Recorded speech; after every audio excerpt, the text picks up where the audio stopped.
Oi, pessoal, bom dia, tudo bem? Vamos para mais uma leitura curtinha de um livro de Martineau. Nós estamos falando desse aqui agora, o Economia, Sociedade na América. E eu vou ler um trecho curto, de fato, porque a gente parou no último vídeo, no vídeo 8, na página 50, logo no início do último parágrafo da página 50, e eu vou falar sobre oitava imagem, né? Então vai ser aí mais 2 páginas e só. E aí depois a gente grava outro vídeo. Lembrando a vocês que essa é uma iniciativa do Laboratório Heriot Martineau, que está abrigado aqui na UFJF, Campus de Governador Valadares, como projeto de extensão, que reúne projeto de pesquisa, projeto de extensão e de ensino, e que eu coordeno, desde 2021 já com as publicações sobre a Heriot Martineau, tradução, pesquisa de tradução, publicação, né, de um trabalho que é anterior a esse, mas que tem um impulso durante a pandemia em 2020, como uma oportunidade, né, e uma janela aí para poder falar da Martineau, com os vídeos, as aulas remotas, né, e também para manter esse público conectado, os nossos alunos, que estavam em ensino assíncrono e sincrônico também, o que possibilitou a entrada no plano de ensino, no programa, das autoras, com ênfase, disciplina de ênfase, que é o que a gente chama aqui,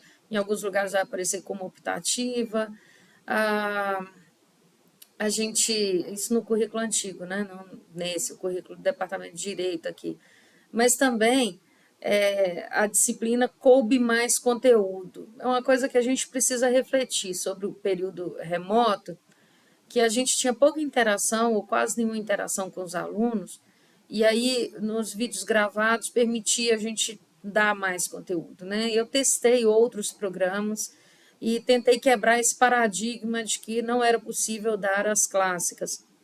Primeiro dei separado numa disciplina e depois dei dentro da disciplina de teoria sociológica. Já vinha falando sobre elas antes, mas aí eu consegui dar um conteúdo específico sobre elas e veio o estímulo para traduzir e publicar, né? Não só traduzir para a minha leitura, mas também publicar e tornar isso acessível. Eu já falei sobre isso em algumas passagens, em algumas entrevistas. Vamos agora para a leitura do texto, que é um texto pequeno, né? E vamos lá. Começa na página 50, o nosso vídeo 9. Para quem não me conhece ainda, eu sou a professora Fernanda Alcântara e estou falando aqui da UFJF, Campus de Governador Valadares. Bom, começa assim. Desembarcamos em Guiandô e prosseguimos de carruagem stage na manhã seguinte para Charleston, sobre o rio Kanawha. Na estrada, todo o caminho para o Springs, Springs é um local de nascente, né? É maravilhosamente bom para uma tão selvagem parte do país. Um detalhe, eu já falei, mas eu vou bater de novo, nem todo mundo assiste todos os vídeos da playlist. A Martineau não só descreve o transporte que ela utilizou, mas também o subtipo, né? Então ela está falando que a tá de carruagem não é qualquer carruagem. Ou é carroção, ou é carruagem stage. Ela vai colocando vários tipos de carruagem. E eu fiz questão de escrever isso na tradução e especificar, porque são muito diferentes e demonstram tanto o poder aquisitivo, quanto também demonstra a viabilidade da viagem em razão daquilo. Tem carruagem de 21 pessoas, que acomoda 21 pessoas, que é o ônibus, né? E depois vai virar o nosso ônibus, né? E ela vai descrevendo isso em diversas passagens, que é muito interessante, não só como registro histórico, como também a perspectiva sociológica sobre esses meios de transporte, como é que as pessoas, como é que essa integração, que a gente vai ouvir tanto em teoria, né? Tantos teóricos desse período vão falar de integração, como é que ela se dá na prática, como é que a comunicação ocorre, mas o transporte também ocorre. As pontes sobre a correnteza estão, algumas delas, lindamente terminadas, e as acomodações pelo lado da estrada estão acima da média. O cenário é lindo a viagem inteira. Estávamos deixando o grande vale ocidental, e a estrada ofereceu uma sucessão de subidas e de níveis. Existiam muitos riachos e pequenas cachoeiras. A rosa de sarça estava em completa floração ao longo do solo. A estrada acabou na metade do caminho para as colinas arborizadas. de modo que existiam bacias de folhagem por baixo, o todo aparentemente entrelaçado pela videira selvagem dentro de uma massa tão compacta, que pareceu como se alguém pudesse caminhar através do vale sobre a copa das árvores. Olha a imagem aí, né? Nossa imagem, oitava imagem. O dia seguinte amanheceu sobre as salinas e as minas de carvão, ou melhor, as cavernas de carvão sobre as encostas da colina. O milho estava menos alto e rico, as árvores menos sublimes, e era aparente que estávamos subindo para uma região alta. Ocorreu-me, em um tipo de maneira descuidado, que não estávamos agora muito longe do ninho do falcão. Algumas senhoras do hotel Guiandô me disseram: certifique-se de que você vê o ninho do falcão, entre aspas. O que é isso, entre aspas? Aí, de novo, entre aspas. Um lugar que viajantes podem ver se eles escolherem. O condutor sempre para uns poucos minutos para lhes permitir ver o ninho do falcão, fecha aspas. Eu nunca tinha ouvido disso antes e nunca ouvi de novo. O mundo está com justiça despertado para o Niágara, mas está ainda sonolento sobre duas cenas as quais me movem. Uma mais do que o Niágara, a outra quase tanto. A plataforma na casa do Jardim de Pinheiros, tudo em maiúsculo, é um local turístico, no topo do Cast Hills, e o Ninho do Falcão. É interessante como a Martina vai falar que onde tem maior movimentação de turistas, traslado de pessoas mesmo, vai ter melhor hospedagem, acomodação, mas também as estradas vão estar melhoradas, né? Ela está chamando atenção para isso o tempo todo. Agora, olha como é discricionário também. Você fala muito do Niágara, mas cadê o Cats Hills e o Ninho do Falcão nessas mensagens? Ela vai falar assim, eu não ouvi antes, não ouvi depois. Então, tem coisas que só os locais vão nos oferecer como informação. O último trecho do Rio Canal, quando nos despedimos dele, em 28 de junho, estava suave e doce, com suas ilhotas de rochas e a bela ponte pela qual cruzamos o Gauley e entramos na subida acima do Rio Novo. Gauley e o Rio Novo se juntam para fazer o quinal. A subida das montanhas acima do Rio Novo tenta enfraquecer os nervos. Os cavalos têm que parar aqui e lá para descansar e parece que, se ficassem 3 passos para trás, seria a morte. A estrada, entretanto, é realmente larga. No entanto, parece uma mera saliência quando o olho capta a profundidade abaixo, onde o rio marrom está correndo e ruindo barulhento em sua cama rochosa. Vejam que ela dá uma descrição geográfica sempre, né? O cenário não é só o cenário, a paisagem, uma coisa romantizada ou estereotipada. Ela sai descrevendo a paisagem.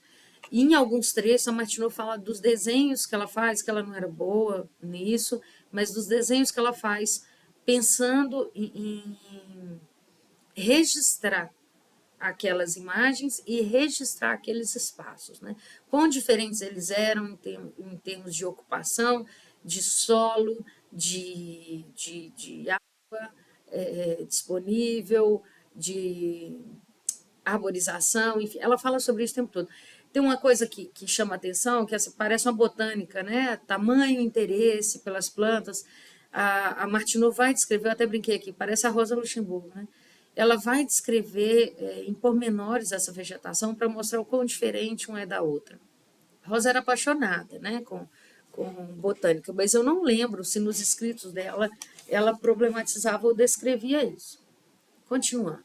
Um passageiro deixou cair seu boné na parte mais íngreme e o condutor não teve nenhuma dificuldade em parar para que ele o recuperasse. Que profundidade era!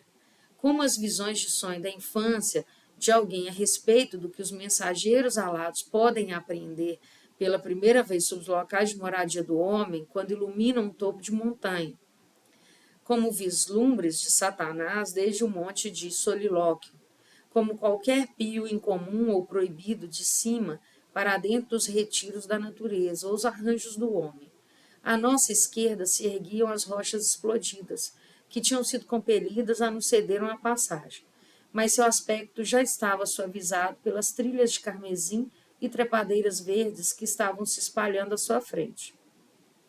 A cobertura desmesurada de videira selvagem estava ainda abaixo de nós à direita, com ricas flores de rododendro e rompendo-se plantas rochosas subindo vertiginosamente de cada saliência, e fenda na borda do precipício. Olha como é detalhado e o conhecimento dela sobre as plantas. Depois de um longo espaço de tempo, não tenho nada a dizer do tempo ou distância por não pensar em nenhum, uma curva na estrada fechou por completo a nossa vista. Inclinei-me para fora da carruagem stage, mais e mais, para capturar, como supunha, o último vislumbre do tremendo vale. E quando voltei de novo, estava com um sentimento de profundo pesar de que tal cena não estava mais a ser contemplada por mim. Vi uma casa, uma confortável herdade, que é uma propriedade, né, uma herdade, completa, assim, neste lugar selvagem, com sua pastagem e campos de milho sobre ela. E ansiava por sair e pedir às pessoas para me deixar viver com elas. Em uns poucos minutos, a carruagem stage parou, entre aspas. Se qualquer dos passageiros deseja ir para o ninho do falcão, fecha aspas, gritou o condutor. Ele nos deu 10 minutos e apontou com seu chicote para um caminho batido no bosque à direita. Parece-me agora que eu estava inexplicavelmente calma e descuidada a esse respeito. Eu estava absorvida pelo que tinha visto, ou poderia ter conhecido, desde a direção que estávamos tomando, que estávamos saindo acima do rio de novo. Não tínhamos muitas jardas para ir. Surgimos de repente do esconderijo do bosque, sobre uma pequena plataforma de pedra. E aí um travessão. Um púlpito do diabo, em maiúscula, inicial maiúscula, seria chamado, se seu atual nome não fosse muito melhor. Numa plataforma de pedra, brotando do lado da montanha, sem qualquer suporte visível e parecendo pura sobre um ângulo do rio, rugindo entre 11 e 12 centenas de pés abaixo. Olha a altura disso, né? É o que ela quer nos dizer. Nada, qualquer que seja, intervém. É como se ela estivesse numa plataforma solta, né, no ar. São picos de montanhas azuis se espalhando abaixo, se atirando para cima ao redor, estendendo-se em extensão sem limites. Ninguém, acredito, poderia olhar para baixo sobre a borda dessa ponta arejada, exceto pelos pinheiros atrofiados, os quais estão bem enraizados nela. Com cada braço apertando uma haste de pinheiro, olhei sobre e vi mais. Não pude, a não ser pensar do que o mundo tem em reserva para me mostrar. É dito que este lugar foi descoberto pelo chefe de justiça Marshall, quando, como um jovem homem, estava inspecionando entre as montanhas. Mas quantos índios o conheceram antes? Isso é maravilhoso da Martineau. A primeira ideia de que foi descoberto as Américas. Ela fala assim, que bobagem, que palhaçada. Descoberto, não, invadido, né? E aí ela começa a questionar esses mitos. Não é a primeira vez, nesse livro especificamente, em que ela fala assim, como assim o chefe de justiça Marshall, quando era jovem, descobre um lugar, esse lugar já era habitado, isso é uma palhaçada, isso é uma historinha para boi dormir, né? Mas quantos índios o conheceram antes? É a pergunta que ela deixa. Como isso atingiu a raça misteriosa? Quer dizer, antes dos indígenas, que deu lugar aos índios. Né? O que é essa raça misteriosa? Aliás, isso a gente tem que marcar bastante. Qual era o conhecimento na época sobre isso? Por que a Martineau fala tanto sobre isso? Né? Esses vestígios antropológicos, que é o que a gente vai dizer hoje, arqueológicos também, sobre pessoas que existiram antes dos próprios indígenas nesse território, né? Coisas que hoje a gente recupera, por exemplo, sobre a Amazônia, né? Como é que civilização era essa, que tipo de traço. Então, a Martineau está o tempo todo questionando isso. Não só os indígenas estavam lá antes, mas antes dos indígenas existiram outros. O que a gente sabe sobre eles? Nada, ou quase nada. Nós somos ignorantes. É esse tapa na cara que ela dá na gente o tempo todo. Né? Talvez um desses possa ter ficado lá para ver a tempestade de verão carreira abaixo, para sentir que seu ponto de apoio era muito alto para ser abalado pelos trovões, que explodiam abaixo, para traçar os tremores dos relâmpagos distantes enquanto o céu estava claro, acima de sua própria cabeça.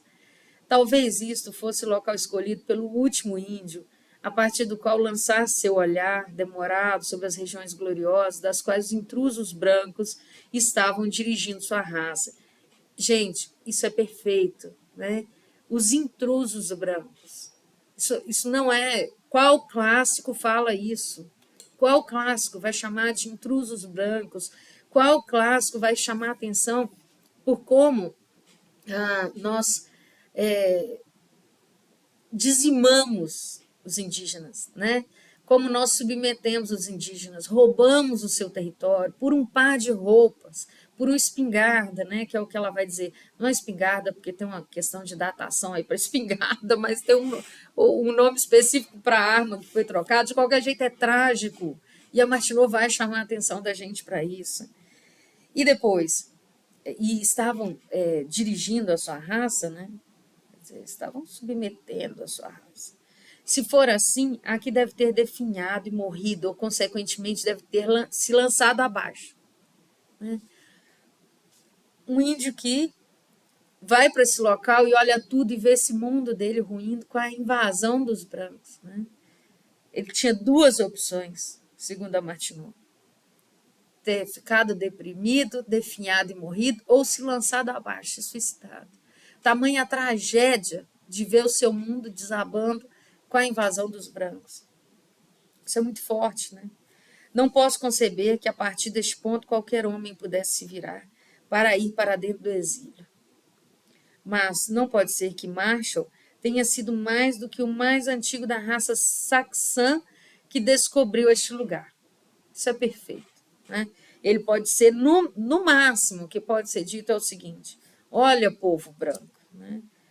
No máximo, o Marshall foi o que a gente tem notícia que pisou aqui da raça saxã. Os tronos da natureza não são deixados para ser o primeiro lugar montado pelos homens que podem se tornar chefes de justiça. Não sabemos quais raças de monarcas selvagens podem tê-los tido primeiro. Esse trecho é maravilhoso, é afrontoso, né? É indecente de bom. Eu vou parar por aqui, na página 53, e o vídeo 10 a gente vai marcar por aí. Eu sei que vocês sabem que eu sou apaixonada pelos textos da Martineau, pela ousadia dela, né? Essa coisa desaforada, costumo falar que gosto de música de mulher, né? Desaforada, assim, que tem condições de dizer determinadas coisas. Eu acho que a leitura da Martineau é isso, assim. Você tem uma alfinetada atrás da outra. É um livro que te sai do lugar, que te tira do lugar comum, que sai daquela narrativa pacificadora, né? Ela é muito crítica, ela é ácida, mas ao mesmo tempo ela faz a gente dar risadas, né? Eu já falei isso aqui do prazer de ler Martineau, de ter contato com essa obra. Talvez porque eu esteja na fase da maturidade, então eu perceba o quão importante teria sido ver Martineau lá desde a graduação, ter tido contato com a Martineau antes, quiçá até antes da graduação, né?